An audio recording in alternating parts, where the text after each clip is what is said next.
everyone. So we're going to complete a neuro assessment today. Major things with neuro, we're going to start as soon as we walk into the room with the patient. We're going to be inspecting today their appearance, if everything's symmetrical, for anything abnormal. We're going to be collecting subjective data from the patient and doing some tests. So this is Lexi, and she's going to be my patient, and we're going to get started. So the first thing we want to do is introduce ourselves to the patient. So, hi Lexi, I'm Paige, I'm going to be your nurse today. We are going to be doing a neuro assessment. So I'm going to ask you some questions, and we're going to do some tests today. Sound okay? Yep. All right, can you tell me your name and date of birth? Lexi Workman, 6/30/94. Good, and can you tell me what month it is? It is November. Good, and what year is it? 2023. Very good, and what holiday is next month? Christmas. Okay, good. And I'm going to tell you a statement, and you're going to repeat it back to me, okay? You can't teach an old dog new tricks. You can't teach an old dog new tricks. Okay, and tell me what that means. Can't teach like someone older something new. Okay, very good. So now we know our patient is with it, alert and oriented times 4. So before we get started today, we want to know our baseline for our patient. Have you had any symptoms like headache, nausea, vomiting, No. dizziness? No. Okay, any trouble swallowing or speaking? No. All right, and in the past couple months, have you had any history of head trauma or concussion? No. Okay, good deal. So the next thing we're going to do is check our cranial nerves. So we have 12 cranial nerves. Luckily, we can group these together to test them. I'm going to be having you do some funny things, so just bear with me, okay? All right. All right, we're going to go ahead and get started. All right, so the first one is cranial nerve 1, and it is our olfactory, which is our smell. So I'm going to have you close your eyes. Okay. And smell. And tell me what you smell, Lexi. It smells minty. Okay, very good. Minty chapstick. All right, and then the next ones, we're going to group quite a few together. This is our cranial nerve 2, which is our optic, our cranial nerve 3, which is our oculomotor, our cranial nerve 4, which is our trochlear, and then our cranial nerve 6, which is our abducens, okay?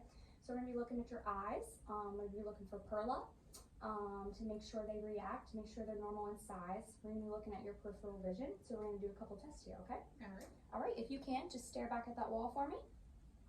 All right, and I have my pin light here. Good. Very good. Okay. And follow the light back to me. Very good. Okay, let's see. All right, without moving your head, I want you to follow my finger with your eyes, okay? All right. Ready?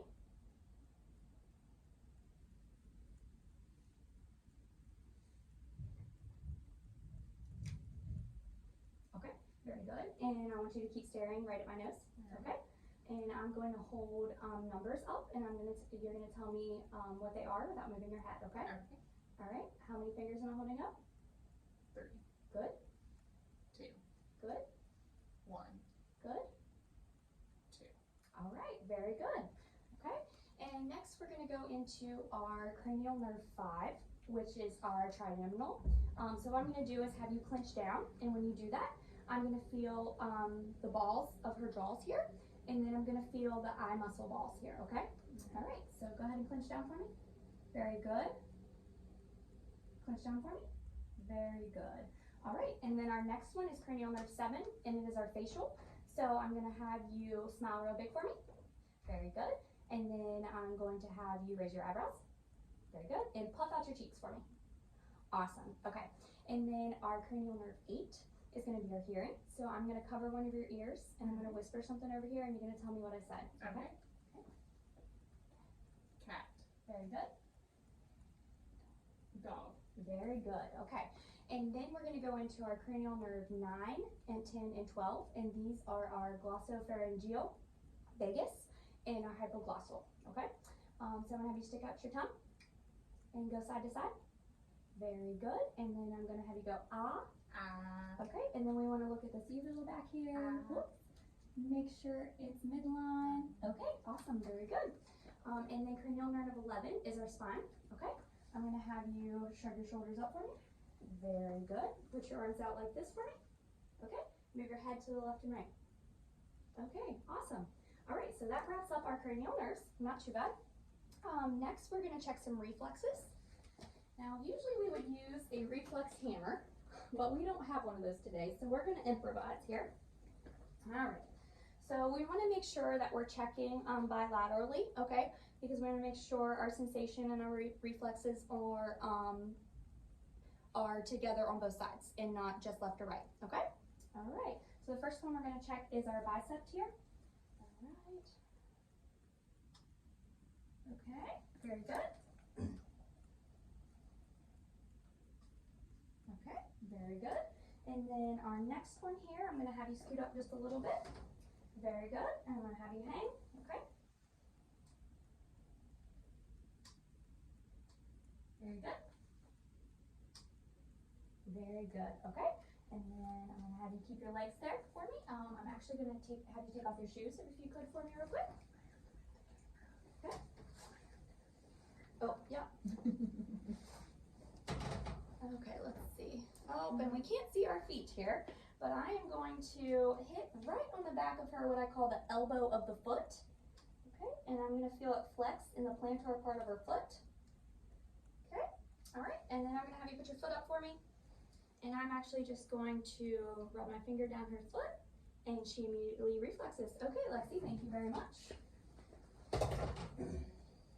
All right, next thing we're going to do is check our strengths. Once again, bilaterally, okay? We want to make sure the left and the right are the same.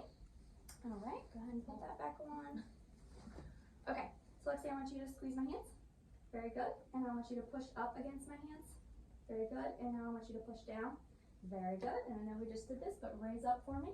Very good. All right. And then I'm going to have you sit back a little bit there. See if we can get our feet here. Okay. And I'm going to have you push down on my hands. Very good. And pull back on my hands. Very good. Okay. Sit up for me.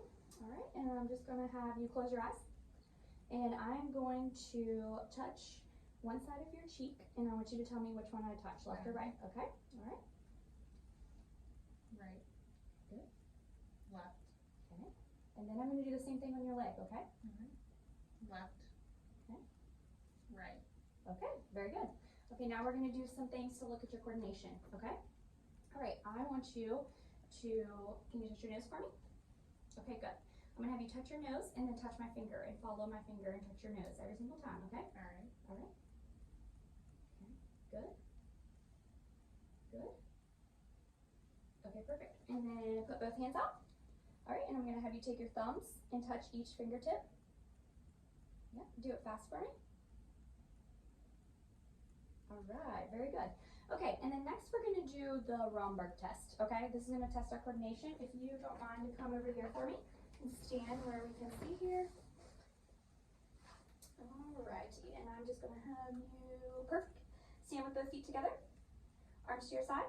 Okay, perfect. Have you stand there for a couple seconds with your eyes open. Good. So we want to make sure she's not swaying back and forth. Okay. No excess swaying. Good. Now I'm going to have you close your eyes. Okay, very good. A little swaying's okay. Okay, Lexi, and then I'm going to have you put your arms straight out in front of you and shut those eyes for me. Perfect, Lexi. Okay. Now I'm going to have you walk a straight line, heel to toe towards me, please. Okay, perfect. And go back. Okay, awesome. Thank you so much, Lexi. So that concludes our neuro assessment. Some big things with neuro. Again, we want to know the patient's baseline. We want to know if they're always alert and oriented.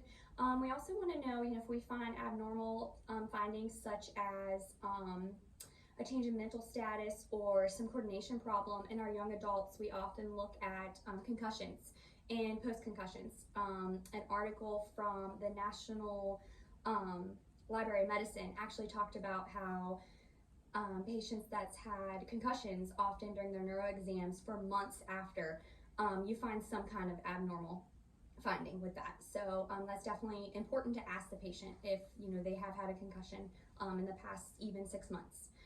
In our older groups, we obviously think of strokes. Usually we think of strokes of something big happening, but it could be a stroke that they had no side effects, and we find it in a neurological exam. And the AHA actually talks about this. All right, thank you.